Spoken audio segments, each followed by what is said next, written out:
नमस्कार, आप देख रहे हैं अपना बिहार और मैं हूं आपके साथ विभा उपाध्याय। बुलेटिन की शुरुआत से पहले एक अपील आप सभी से, जो इस वक्त आपकी अपनी और आपके अपनों की सुरक्षा के लिए बेहद जरूरी। मास्क का इस्तेमाल कीजिए। कोरोना के दौरान आपको सोशल डिस्टेंसिंग का पालन करना है और तमाम कोरोना प्रोटोकॉल का पालन करते हुए आप इस संक्रमण के दौर से सुरक्षित बाहर निकल पाएंगे। तो बिहार में संक्रमण की सुनामी के आगे सरकारी से लेकर तमाम निजी अस्पताल इस वक्त फुल हो चुके हैं। कहीं बेड की कमी है तो कहीं ऑक्सीजन की किल्लत ने सिस्टम से लेकर पूरी सोसाइटी को परेशान कर रखा है। लेकिन इस आफत काल के बीच पटना से राहत की भी खबर सामने आई।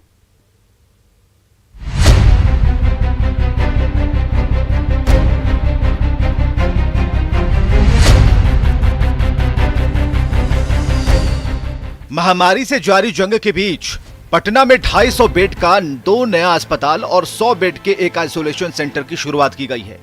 सबसे पहले बात भेटा की, जहां ईएसआईसी अस्पताल में 100 बेडों पर कोरोना मरीजों का इलाज शुरू हो गया है। रविवार को 17 मरीजों को भर्ती किया गया। खास बात यह कि इस अस्पताल में साधारण मरीजों का इलाज भी किया जा रहा है। 200 बेड के अस्पताल को डीआरडीओ की ओर से तैयार किया गया है।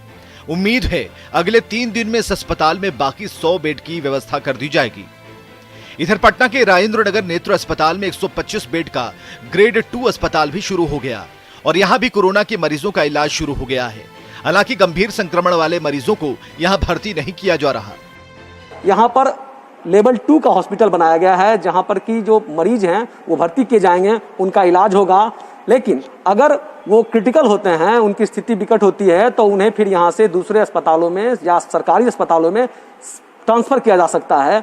और ये 125 बेड का जो अस्पताल है ये शुरू हो गया है। यहाँ पर बिहार में जिन भी मरीजों, कोविड के मरीजों को बेडों की किल्लत होती है, वो यहाँ पर आके अपना इलाज करा सकते हैं और उनका सकुशल रूप से यहाँ पर इलाज किया जाएगा। ये तमाम व्यवस्था पटना के राजेंद्र नगर नेत्र चिकित्सालय में 125 बेड के अस्पताल में की गई है।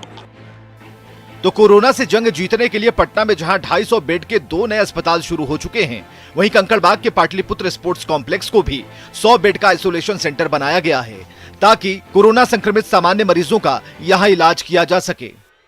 और ये देखिए, यहाँ पे जो है वो कोविड जो है आइसोलेशन सेंटर जो है वो बनाया गया है। पूरी तरह से ये आइसोलेशन सेंटर जो है वो तैयार हो चुका है और यहाँ पे देख सकते हैं कि तमाम तरह की तैयारियां जो है वो पूरी हो चुकी है।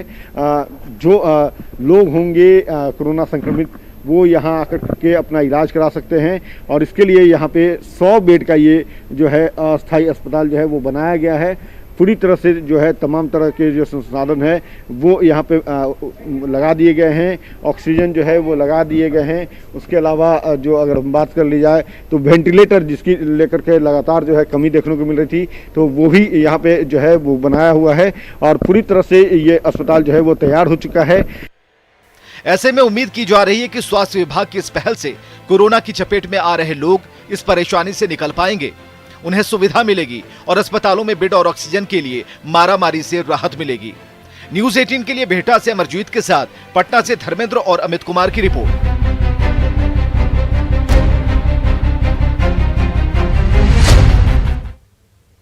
तो ये खबर कोरोना मरीजों को एक बड़ी राहत देती है। बेतिया मेडिकल कॉलेज में लगा ऑक्सीजन प्लांट कोरोना मरीजों के लिए संजीवनी का काम कर रहा है।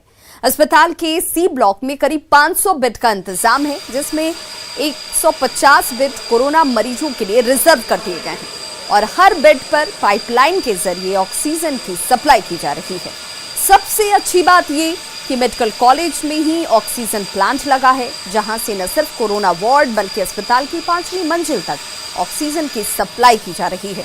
प्रशासन की तरफ से ऑक्सीजन सप्लाई से लेकर मरीजों को बेहतर सुविधा देने तक परिसर में ही अत्याधुनिक कंट्रोल रूम और कमांड रूम बनाए गए हैं, जहां से सीसीटीवी कैमरे के जरिए इस पूरे अस्पताल की निगरानी की जा रही है।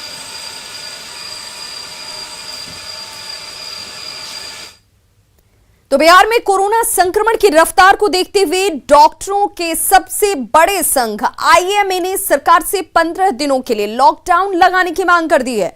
आईएमए के कार्यकारी अध्यक्ष डॉक्टर अजय कुमार ने कहा है कि कोरोना की रफ्तार को रोकने के लिए और सभी डॉक्टर और स्वास्थ्यकर्मी गोलबंद होकर लॉकडाउन लगाने की सरकार से अपील करेंगे, क्योंकि हालात हाथ से निकलते जा रहे हैं और ऐसे में लॉकडाउन से ही संक्रमण के इस चेन को तोड़ा जा सकता है। एक तात्कालिक व्यवस्था के अंदर में एक छोटे पीरियड के लिए लॉकडाउन की आवश्यकता दिखाई दे रही है, जिसकी आईएमए ने मांग की है। हमारे राष्ट्रीय अध्यक्ष डॉक्टर सहजानंद प्रसाद सिंह ने इसकी कुछ दिन पहले ही मांग की थी और हम बिहार का भी आईएमए इसका सपोर्ट करता है और मैं समझता हूं कि सरकार को इस पर विचार करना चाहिए। तो कोरोना के बढ़ते संक्रमण ने कई परिवारों को अपनी चपेट में ले लिया है। राजधानी पटना में भी कोरोना का आंकड़ा लगातार रिकॉर्ड छूता नजर आ रहा है। कई परिवार ऐसे हैं जहां सभी सदस्यों के कोरोना से पीड़ित होने की वजह से घर में कोई खाना बनाने वाला तक नहीं है। ऐसे में कई मददगार लोग सामने आ रहे हैं। बिहार में कोरोना का संक्रमण लगातार जिस तेजी से फैला है, वैसे में कई परिवार कोरोना से प्रभावित हो गए हैं। ऐसे में कई लोग मदद के लिए आगे आए हैं और ऐसे परिवारों के लिए फ्री ऑफ कॉस्ट भोजन की व्यवस्था की गई है।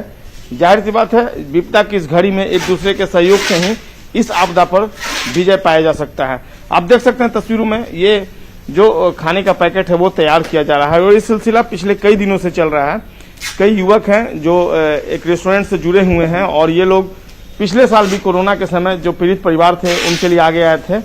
और आप देख सकते हैं ये जो फूड पैकेट तैयार किया गया, इसमें चावल है, दाल है, सब्जी है, प्याज, मिर्च, नींबू, भुजिया, तमाम जो चीजें हैं जो कोरोना पीड़ित परिवार के लिए तैयार किया गया है।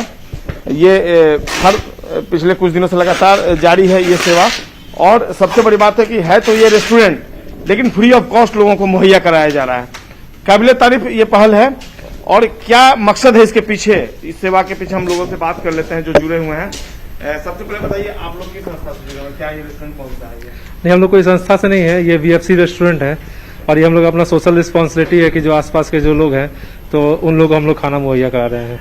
तो किस बेसिस पर आपने उनका सिलेक्शन किया? सोशल मीडिया पे हम लोगों ने नंबर डाला था कि जिन लोगों को खाने का प्रॉब्लम है या जो भी घर में कोविड है, क्वारंटीन है या जो बाहर से आए हुए हॉस्पिटल में भर्ती हैं, खाने का दिक्कत है, तो वो लोग इस नंबर से संपर्क कर सकते हैं। तो हम लोगों ने शुरू किया था तो हम लोग रॉ मटेरियल दे रहे थे।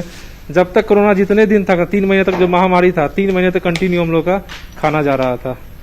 क्या नाम हुआ आपका? मेरा नाम विशाल कुमार सिंह है। विशाल कुमार सिंह और उनके जो साथी हैं, ये लोग मिलकर इस पहल को अंजाम देना। और निश्चित तौर पर ये वह ऐसा वक्त है जब लोगों को वाकई में मदद की जरूरत है, जब पूरा परिवार कोरोना से इफेक्टेड है, घर में कोई खाना बनाने तक वाला नहीं है। तो ऐसे में ये लोग अगर आगे आए हैं, सामने आए हैं, तो निश्चित तौर पर इनकी प्रशंसा की जानी चाहिए और यही मदद का जज्बा भी होनी चाहिए। पटना में कई ऐसे लोग हैं जो इस तरीके से कोरोना पीड़ितों की मदद कर रहे हैं और ये लोग भी इसी तरीके से आगे आए हैं। निश्चित तौर पर न्यूज 18 ऐसे लोगों को धन्यवाद देता है और उम्मीद करता है कि पटना के बाकी जो लोग हैं, अगर वो सक्षम हैं तो पीड़ित परिवारों के लिए इसी तरीके से आगे आए।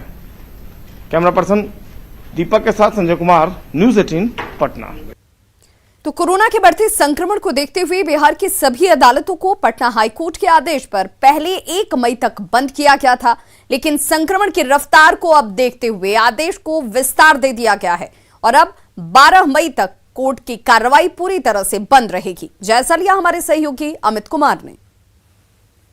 संक्रमण को देखते हुए पटना जिला व्यवहार न्यायालय जो है उसकी बंद रखने की अवधि में जो है विस्तार किया गया है। 1 तारीख तक ये कोर्ट जो है पहले बंद था, लेकिन पटना हाई कोर्ट के निर्णय के बाद जो है राज्य के तमाम जो ज़िले हैं वहाँ के जिला व्यवहार न्यायालय को जो है वो बंद किया गया है। 12 मई तक जो है वो बंद किया गया है और पटना जिला व्यवहार न्यायालय की हम तस्वीर दिखा रहे हैं। यहाँ पे भी जो है वो आज से जो है का सुनवाई शुरू होनी थी, कोर्ट की कार्रवाई शुरू होनी थी। हालांकि वर्चुअल तरीके से जो है वो मामलों की सुनवाई होनी थी, लेकिन कई अधिवक्ता, कई कर्मचारी जो हैं वो कोरोना के कारण जो है संक्रमित हुए और उनकी मौत भी हुई है, जिसको देखते हुए पटना हाई कोर्ट ने जो है वो निर्णय लिया कि सभी जो जिले के अदालत हैं उसे बंद किया जाए। बार काउंसिल के जो लोग हैं, जो संघ के लोग हैं, उन्होंने भी जो है वो अनुरोध किया था उच्च न्यायालय से कि जो लगातार अधिवक्ताओं की संक्रमण होने से मौत हुई है, लोग अभी भी संक्रमित हो रहे हैं, कोरोना का जो चेन है वो उस पर पूरी तरह से ब्रेक नहीं लग पाया है, कोरोना का संक्रमण काफ़ी तेज़ी से फैल रहा है, जिसको देखते हुए जो है पटना उच्च न्यायालय ने निर्णय लिया और अभी ये जो कोर्ट है वो 12 मई तक जो है वो बंद रहेगी। किसी तरह की कानूनी जो सुनवाई है, कार्रवाई है कोर्ट से जुड़ी हुई, न्यायपालिका से जुड़े हुए, वो नहीं होंगे। 12 तारीख को जो है वो फिर निर्णय लिया जाएगा। उस समय की जो हालात रहेंगे उसको देखते हुए ये निर्णय लिया जाएगा। लेकिन सबसे अहम बात कि इस दौरान जो कोरोना वॉरियर्स हैं वो अपनी ड्यूटी पे बने हुए हैं, चाहे पुलिसकर्मी की बात कर ले, स्वास्थ्यकर्मी की बात कर ले। देखिए स्वास्थ्यकर्मी जो हैं वो यहाँ पे मौजूद हैं और ये लगातार जो यहाँ पे जो सुरक्षाकर्मी हैं वो जो आ रहे हैं ड्यूटी पे, तो उनका थर्मल स्कैनिंग ये कर रही हैं और साथ ही साथ जो कोरोना प्रोटोकॉल है उसका यहाँ पे अनुपालन पूरे तौर पे किया जा रहा है। कैमरा पर्सन अजय दुबे के साथ अमित कुमार, न्यूज़ 18 पटना। कोविड से जंग में मुजफ्फरपुर के प्रभारी मंत्री मुकेश सहनी ने कहा है कि शहर में पिछले साल डीआरडीओ की ओर से जो कोविड केयर हॉस्पिटल बनाए गए थे उसे एक बार फिर से जल्द शुरू किया जाए ताकि मुजफ्फरपुर और आसपास के क्षेत्रों के कोरोना मरीजों को वक्त रहते बेहतर इलाज मिल सके। मुकेश सहनी ने कहा कि वे इस दिशा में जल्द ही खुद गृह मंत्री से मिलकर अपनी मांग रखेंगे। मुजफ्फरपुर में कोविड मरीजों का जायजा लेने के बाद मुकेश सहनी ने माना कि जिले में बेड और ऑक्सीजन की भारी कमी है, जिसे पूरा करने के लिए प्रशासन को निर्देश दिए गए हैं। अभी केंद्र सरकार में गृह मंत्री से जी से बात करेंगे कि इस बार भी फिर से मुजफ्फरपुर में 400-500 बेड का हॉस्पिटल जल्द से जल्द बने। इसके लिए अभी हम केंद्र सरकार के संपर्क में जाके वहां से हम लोग कोशिश करेंगे जल्द से जल्द बने। और जितने भी प्राइवेट हॉस्पिटल है, बहुत जगह प्राइवेट हॉस्पिटल में इलाज हो रहा है, उसमें भी और भी प्राइवेट हॉस्पिटल को अगर इलाज करना है तो उसको हम लोग डे 1 में 2 घंटे के अंदर में उनको अप्रूवल देंगे कि वो लोग भी अपना वहां पे इलाज करें। बिहार के डिप्टी सीएम तारकिशोर प्रसाद 2 दिनों के कटिहार दौरे पर हैं। डिप्टी सीएम ने अपने गृह जिले में कोरोना से निपटने को लेकर तैयारियों की समीक्षा की। साथ ही उन्होंने कहा कि इस महामारी से हम सभी को मिलकर लड़ना है और इसे हराना है। वो करवाए ना हमको जो मिलता का हमको मिलना है ना, कार्रवाई करेंगे। जी के नेतृत्व में माननीय स्वास्थ्य मंत्री और पूरे स्वास्थ्य विभाग के सभी अधिकारी, हमारे सभी सम्मानित चिकित्सक, स्वास्थ्य कर्मी, सभी स्वयंसेवी संगठन, विभिन्न जो हमारे दल हैं जो सकारात्मक सोच रखते हैं, वो सभी लोग कोरोना के संक्रमण से आम आदमी के बचाव के लिए काम कर रहे हैं। और इस तरह की जो विकट परिस्थिति है उसमें हम सब मिलकर ही कोरोना को हरा सकते हैं। और यह वक्त है कि जहां हम सब मिलकर कोरोना को हराएं और बिहार सरकार हर वो साधन उपलब्ध कराने का प्रयास कर रहा है जिससे लोगों के जीवन की रक्षा होगी। खबर सासाराम से, जहां सदर अस्पताल में कोविड मरीज की मौत के बाद परिजनों ने जमकर हंगामा किया। इस दौरान अस्पताल में तोड़फोड़ की गई। परिजनों ने अस्पताल में मौजूद ऑक्सीमीटर और पल्स रीडर मशीन तक को तोड़ दिया। साथ ही अस्पताल के स्वास्थ्यकर्मियों और डॉक्टरों के साथ बदसलूकी की गई, मार पिटाई की जाती है। एक्सक्लूसिव तस्वीरें आपके टीवी स्क्रीन पर, जिसके बाद डॉक्टर्स यहां से भाग खड़े हुए।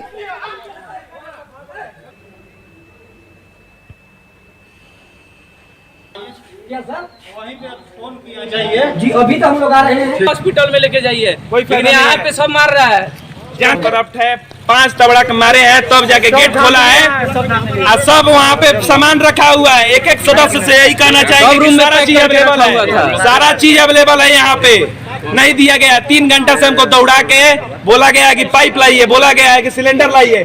सिलेंडर यहाँ था, गाली के बाद सिलेंडर मिला है, फिर पैरवी के बाद पाइप मिला है। मरा हुआ पेशेंट लेके आया, स्टाफ लोग ले देने के बाद ऊपर में एक पेशेंट को ले गया। हम लोग जाने से पहले ऊपर से सब सामान पटकना शुरू कर दिया। मुंगेर सदर अस्पताल में कोरोना गाइडलाइन का जमकर माहौल उड़ाया गया। दरअसल मेडिकल स्टाफ के इंटरव्यू को लेकर डीपीएम ऑफिस में भारी संख्या में अभ्यर्थी जुट गए, जिसमें कई अभ्यर्थी बिना मास्क के ही नजर आए। वहीं सोशल डिस्टेंसिंग की जमकर धज्जियां उड़ाई गई। अगर ऐसे ही हालात रहे तो कोरोना चेन को तोड़ना मुश्किल होगा। भीड़ को मैनेज करने को लेकर स्वास्थ्य विभाग का कोई भी अधिकारी यहां पर तैनात नजर नहीं था। वहीं ड्यूटी पर जिनकी तैनाती थी निजी गार्ड, वो भीड़ को खदेड़ कर यहां से भागा कर, ये तस्वीरें देखिए आपकी, उनकी तरफ से जुगत की गई, कोशिश की गई कि ताकि यहां पर सोशल डिस्टेंसिंग का पालन कराया जा सके, लेकिन जब उसमें वो असमर्थ हुए तो उन्होंने इस भीड़ को यहां से खदेड़ दिया। पैरामेडिकल स्टाफ का इंटरव्यू है सर। अच्छा, वॉक इन इंटरव्यू है। पेपर में तो दिया हुआ था नोटिस, उसी को पढ़ के हम लोग आए। कहाँ से आई आप? मेरी चौकी से। बिहार सरकार ने शादी और समारोह को लेकर गाइडलाइंस जारी किया हुआ है ताकि कोरोना की बढ़ती संख्या को रोका जा सके, लेकिन इसका पालन होता नजर नहीं आता। बेतिया में शादी समारोह का एक ऐसा ही वीडियो इस वक्त वायरल हो रहा है। नाइट कर्फ्यू के बाद भी डांसर्स ने यहां जमकर ठुमके लगाए, और ये हम यूं ही नहीं कह रहे हैं, आपके सामने वो तस्वीरें हैं जहां पर ये वीडियो सोशल मीडिया पर वायरल तो है ही, और अपने आप में कई सवालों को खड़ा करता हुआ, जिसमें सोशल डिस्टेंसिंग आपको दूर दूर तक नजर नहीं आ रही होगी। जमकर इसकी धज्जियां उड़ाई गई। शादी समारोह में सरकार ने अधिकतम 50 लोगों के शामिल होने की अनुमति दी है। यहाँ कोरोना गाइडलाइंस की धज्जियां उड़ाई गई। वीडियो मझौलिया और चनपटिया प्रखंड का बताया जा रहा है।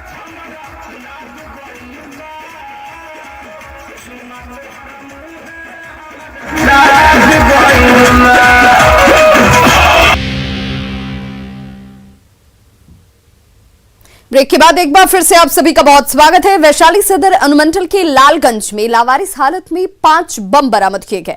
पुलिस ने सभी बमों को सुरक्षित तरीके से डिफ्यूज कर दिया है।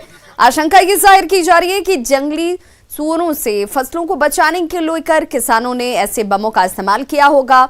बताया यह भी जा रहा है कि पॉलिथीन में रखे बम से कुत्ते ने छेड़छाड़ की थी, जिसके बाद विस्फोट की वजह से एक कुत्ते की मौत भी हो गई। बाद में पुलिस ने बाकी बचे 5 बमों को डिफ्यूज कर दिया।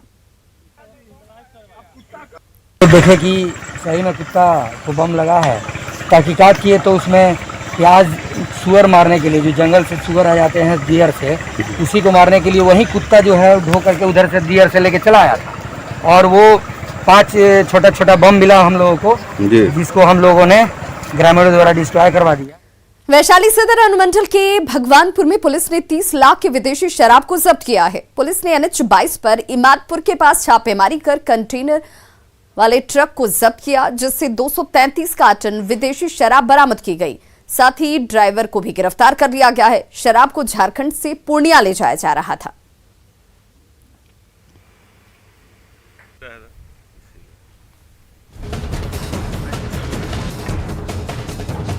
तो देखिए, ये वही कंटेनर जहां से 233 कार्टन शराब को बरामद किया गया, और ड्राइवर को पुलिस ने गिरफ्तार कर लिया है। तो खबरों का सिलसिला लगातार जारी है। आप देखते रहिए न्यूज़ 18 बिहार झारखंड।